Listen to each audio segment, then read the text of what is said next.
Hello friends. Welcome to yet another episode of Mind Matters. Join us in this series as we delve into the past and uncover the significant events that shaped our beloved country Bharat on this very day. On today's episode of Mind Matters, we will be exploring the rich history that lies in the annals of time. From the heroic deeds of freedom fighters to the groundbreaking moments that shaped our nation, we will be taking a journey through the ages to remember and honor the legacy of our ancestors. So, sit back and get ready to learn something new as we uncover the historic events that occurred on this date in the holy land of Bharat. Today is 30th January. Let's see what all events occurred in Bharat on this date. 1528. 30th January 1528 marked the death of Rana Sangram Singh I the Great, also known as Rana Sanga, who was the ruler of the Rajput kingdom of Mewar in western India from 1508 to 1528. He controlled parts of present-day Rajasthan, Gujarat, Madhya Pradesh, and Uttar Pradesh with the capital being Chittor. He was a prominent figure in the history of Rajputana and was known for his military campaigns against the Mughal Empire and the Sultanate of Gujarat. Rana Sanga was a skilled warrior and a talented strategist, and under his leadership, Mewar became one of the most powerful states in India. He died in a battle against the Mughals in 1528. It was a war against the barbarian invader Babur, in which Sanga was struck by an arrow in mid of battle and eventually passed away. His death marked the end of Mewar's golden age and the beginning of a long period of decline for the kingdom. 1889. Jaishankar Prasad, born on 30th January 1889, was a renowned Indian poet, playwright, and novelist. He was one of the leading figures of the Chayawad literary movement in Hindi literature, which emphasized the use of simple and colloquial language, as well as romanticism and emotionalism in literature. He wrote several poems, plays, stories, novels, and a poetic drama named Karunale. Kamayani, written in 1936, a Hindi classic poem, is considered to be an important work. The poem belongs to the Chayawadi school of Hindi poetry. Most of the dramas written by him revolve around historical stories of ancient India. He passed away on 15th November 1937. On 30th January 1903, George Curzon, who is also known as Lord Curzon, the then Viceroy of India, officially opened the Imperial Library at Metcalfe Hall in Kolkata. The Imperial Library was founded in 1891 and was formally opened to the public on 30th January 1903 at Metcalfe Hall, Kolkata. The library was established to serve as a central repository for British India's literary and scientific resources. The library, which was renamed the National Library of India in 1948, holds a vast collection of books, manuscripts, maps, and newspapers from India and abroad, including a significant collection of rare and valuable books. Currently, it serves as the largest public library in India, with over 2.2 million books and manuscripts in its collection. After independence, the collection was shifted from the Esplanade to the present Belvedere Estate. On 1st February 1953, the National Library was opened to the public by Maulana Abul Kalam Azad. The first official website of the National Library, www.nlindia.org, was launched on 22nd January 2002. This great library is situated on the scenic 30-acre Belvedere Estate in Kolkata, and the total covered area in the library buildings is 62,825.157 square meters. The library is designated to collect, disseminate, preserve and store the nation's intellectual and cultural heritage materials in the form of printed and non-printed materials produced in India. It is also India's sole repository library, where all books, publications, and official documents in its custody have to be stored in perpetuity. 1910. 30th January 1910 marks the birth of Chidambaram Subramaniam, an Indian politician and independence activist. He was fondly known as C.S.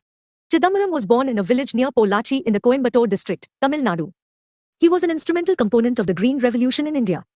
Along with M.S. Swaminathan and B. Shivraman, Subramaniam was the architect of India's modern agricultural development policy, after the success of his program, which led to a record production of wheat in 1972, termed as the Indian Green Revolution. As Minister for Food and Agriculture, he introduced high-yielding varieties of seeds and more intensive application of fertilizers, which paved the way for increased output of cereals and attainment of self-sufficiency in food grains in the country. He was an active member of the civil disobedience movement against the British during his college days. He was imprisoned during the Quit India movement in 1942. He also received India's highest civilian honor, the Bharat Ratna Award, in 1998. He passed away on 7th November 2000, at the age of 90 in Chennai. At the time of his death, he was the last surviving cabinet minister who had served under Jawaharlal Nehru, as well as the last surviving cabinet minister from the Shastri and Nanda cabinets. 1913. Amrita Shergill was an Indian painter, born on this date in Hungary, in 1913. She is considered one of the most important Indian artists of the 20th century. Shergill began her artistic training in Paris, where she was heavily influenced by the works of the European avant-garde. She returned to India in 1934 and began painting scenes of rural life, which were inspired by her travels in the country. Shergill's work is characterized by her use of bold colors and thick brushstrokes, and she is considered a pioneer of modern Indian art. She died on 5th December 1941 at the young age of 28, but her work continues to be celebrated and exhibited in India and around the world. 1924. On 30th January 1924, Satyanarayan Goenka or S.N. Goenka, an Indian teacher of the famous Vipassana meditation, was born.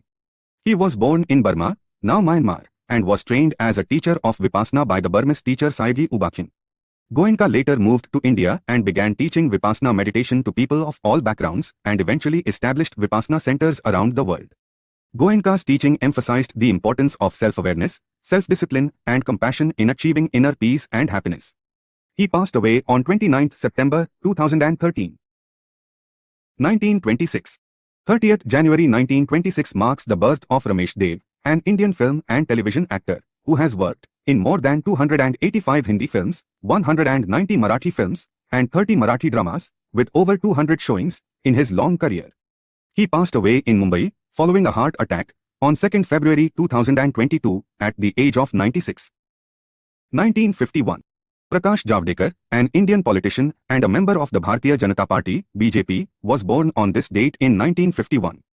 He has held various positions in the Government of India, including the Minister of Human Resource Development, Minister of Environment, Forest and Climate Change, and Minister of Information and Broadcasting. Javadekar is known for his work in the field of education and his efforts to improve the education system in India. He has also been active in environmental conservation and has been a vocal advocate for sustainable development. He is a member of the Rajya Sabha from Maharashtra state. He was a member of the Lok Sabha from the Pune constituency in the 16th Lok Sabha. 1957. Priyadarshan, an Indian film director, screenwriter, and producer, was born on this date. Priyadarshan is a well-known Indian film director, screenwriter, and producer who has primarily worked in the Malayalam and Hindi film industries. He is known for his unique style of filmmaking and has directed over 90 films in several Indian languages. Priyadarshan began his career in the South Indian film industry, directing mainly Malayalam films in the 1980s and early 1990s. He then went on to direct Hindi films in the late 1990s and early 2000s, many of which were remakes of his earlier Malayalam films. He is considered one of the most successful and influential directors in Indian cinema and has won several awards for his work, including several National Film Awards and Filmfare Awards.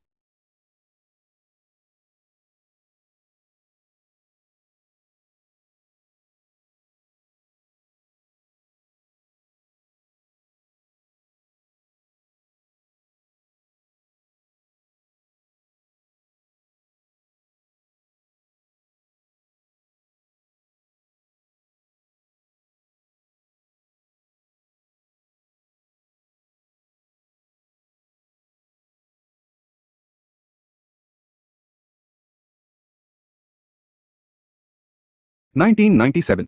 On this date, Gandhi's ashes were finally immersed in the river at Allahabad, that is, Prayagraj, nearly 50 years after his death. The ashes had been kept in the locker of the State Bank of India in Cuttack for 47 years.